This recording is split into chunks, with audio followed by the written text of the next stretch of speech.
루이사 생애의 특별한 현상들. 베네데토 칼비 신부. 새벽 6시경에 구의 상제가 루이사에게 도착해보면 루이사는 마치 대리석 덩어리처럼 굳어 있었다. 얼마나 단단히 굳어 있는지, 게다가 얼마나 무거운지 루이사의 여동생이나 집안의 다른 사람이 고의 사제나 주교의 명에 따라 루이사를 평상시 자세대로 침대 위에 앉히려고 아무리 애를 써도 도무지 움직일 수가 없었다. 마치 큰 납덩어리 같이 딱딱하게 경직되어 있어서 팔다리를 펼 수도 없었던 것이다. 다만 고의 사제가 혹은 특별한 사정이 있을 경우 다른 어느 사제가 강복하면서 엄지손가락으로 그녀의 손등을 십자송으로 그어줄 때만 비로소 생기가 돌아오며 몸의 동작도 회복되곤 했다. 그렇게 해야 되살아나서 움직이기 시작하면서 동생으로 하여금 여느 때와 다름없는 자세로 자기를 앉히기 쉽게 해주는 것이었다. 다른 특별한 현상은 이미 지적한 대로 64년 동안 오직 침상에서만 지내는데도 욕창으로 고생한 적이 전혀 없었다는 점이다. 또 하나의 특별한 사실은 그녀의 식사였다. 조금만 먹어도 고스란히 토하곤 했기 때문에 침대에 붙박히게 된 때부터 64년 후 세상을 떠날 때까지 결국 아무것도 먹지 않고 산 셈이니 그녀의 음식은 다만 하느님의 뜻과 성체 예수님 뿐이었다. 이런 현상들과 다른 특별한 현상들이 목격되자 철저한 통제를 받았다. 더군다나 우리 교구의 장상들이 임명한 적지 않은 수의 박사와 교수들이 곧 교유와 윤리와 수덕, 신비, 신학 교수들이 판단을 내리기 위해 그녀를 철저히 검사하기도 하였다.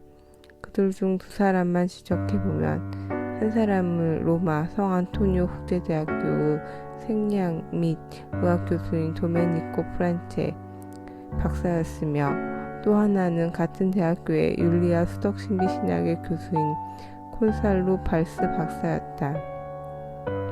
이와 같이 루이사를 그 죽음 같은 상태에서 깨운 고의 사제나 다른 사제는 그 다음에 그녀의 조그만 방 침상 옆에서 거룩한 미사를 집전하였다. 루이사의 영성체를 하고 나면 마치 잠자는 것처럼 황후병에 잠겨 주님과 2-3시간 친밀한 대화를 나누곤 하였다. 이때는 몸이 경직되거나 감각이 없는 상태는 아니었다. 그렇지만 복되신 주님께서 더욱 눈에 띄는 방식으로 낮 동안 그녀와 함께 계신 일이 잦았으므로 주변들도 그걸 목격하곤 하였다. 의식이 돌아오면 그녀는 침대에 앉은 채 일을 시작했다. 그것을 레이스를 뜨거나 붙이면서 수레풀을 만드는 일이었는데 주로 장식품이나 테이블보였고 성당에서 쓰이는 다른 품목들도 있었다. 루이사는 날마다 그녀 주위에 모이는 몇몇 소녀들과 아이들에게 그 수레풀 만드는 법을 가르쳐 주곤 하였다. 그러나 이 일보다 훨씬 더 그들을 끌어당긴 것은 하느님의 현존에서 발산하는 루이사의 부드러우면서도 자연스러운 매력이었다. 그들은 루이사가 늘 해왔던 것처럼 수많은 시간들을 그녀와 함께 묵상하며 기도하는 것으로 대부분의 시간을 보냈다. 그래서 여기에 모이는 소녀들 가운데 다수는 수많은 시간들을 애울 정도로 잘 알고 있었다. 그들은 부속의 성시간을 가졌고 다른 심신업도 행하였다. 루이사의 생활은 이처럼 겉보기에 언제나 같은 것이었으니 곧 일과 침묵과 기도의 생활이었다. 오후 2시 반이나 3시가 되면 그들은 루이사에게 약간 음식을 주었지만 이미 언급한 대로 그녀는 잠시 후에 그것을 고스란히 토했으며 이 용도로 쓰이는 그릇이 따로 정해져 있었다. 오후에 그녀는 보통 1시간의 묵상 기도를 바쳤다. 그들은 커튼을 내려 침대를 둘러싸게 한 다음 그녀를 홀로 남겨두거나 때로는 그녀에게 찾아오신 천상여왕님과 함께 있게 하고 방을 나갔다. 그런 다음 루이사는 저녁 10시나 11시까지 일을 계속하고 그 이후에 글을 쓰곤 하였다. 주님께서 어떤 것을 나타내 보이시거나 말씀을 주신 것은 낮 동안이었건만 밤에 잠들어 있을 때였건 아니면 쓰라명을 받을 때였건 그 시간에 언제나 글을 쓴 것이다. 마지막으로 자정이나 새벽 1시경이 되면 침대에 누워 그 죽음의 상태로 들어갔고 그러면 감각 기능이 마비되는 것이었다. 침대에 미쳐 드러눕기 전에 이 상태가 오면 앉아있었던 자세로 석상처럼 굳어있는 것이었다. 루이사의 나라는 그렇게 지나가곤 하였다. 이제 안니발레 마리아 다 프란치아 신부에 대한 이야기로 넘어가자. 그는 17년 남짓 루이사라와 알고 지냈지만 그녀의 특별 고해사제가 되어 가까이서 접촉한 지 2년이 채 안 된 1927년에 세상을 떠났다. 프란치아 신부는 루이사의 삶과 저술 및 하나님의 뜻에 관한 가르침에 지대한 관심을 가지게 되었으며 순환의 시간들을 출판하였다.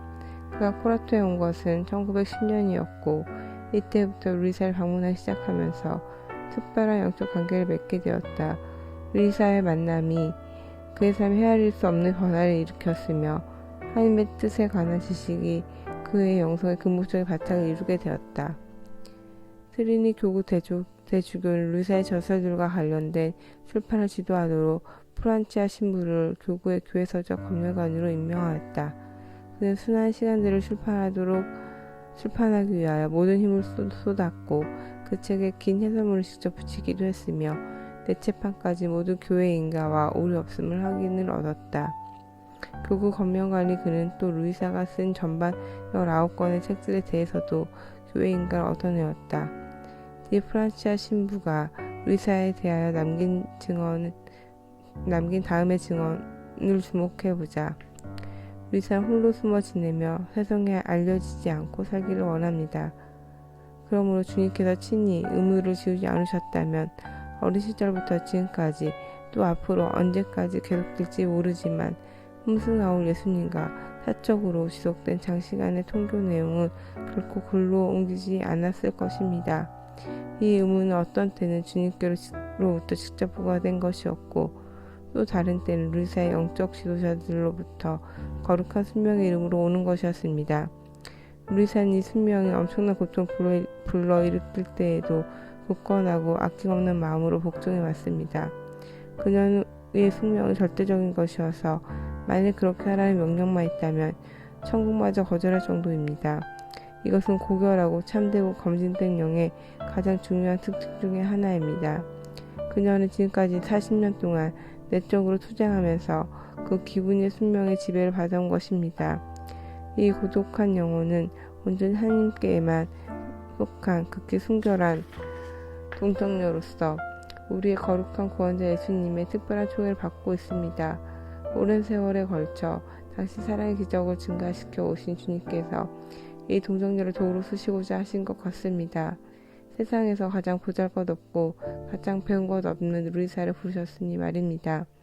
더욱이 주님께서는 그녀를 숭고한 사명에 맞갖는 도구가 되도록 기르고자 하셨으니 다른 누구의 사명과도 비교할 수 없는 그 숭고한 사명은 바로 아버지의 뜻이 하늘에서와 같이 땅에서도 이루어지소서라고 하신 주님의 기도처럼 하나님의 뜻이 승리가 땅에서도 이루어지게 하기 위한 것입니다. 주님의 이 동정녀는 소녀 시절부터 지금껏 하나님의 사랑의 산 제물이 되어 40년 이상 침상에 붙박혀 있었습니다. 그동안 예수 성심의 영원한 사랑 안에서 더없이 큰 기쁨에 잠겨 있었지만 한편으로는 자연적이고 초자연적인 광범위한 고통을 체험했습니다. 모든 한계를 뛰어넘는 그 고통은 예수님께로부터 오는 것이었고 때로는 중단되기도 했지만 지속적인 것이었습니다. 그녀는 몸의 고통에다 영혼의 고통까지 겪었습니다. 몸의 모든 고통은 손, 발과 옆구리 혹은 이마에 보이지 않는 성은을 받은 신비스러운 상태에서 오는 것이었습니다. 주님께로부터 십자가에 못 박힌 고통을 자주 받았으니 말입니다. 그런데 예수님께서 이와 같은 고통을 허락하지 않으시면 그것이 월등 더 큰 영적 고통이 되곤 했던 것입니다. 이는 그녀가 진실로 고결한 영혼임을 드러내는 또 하나의 표현입니다.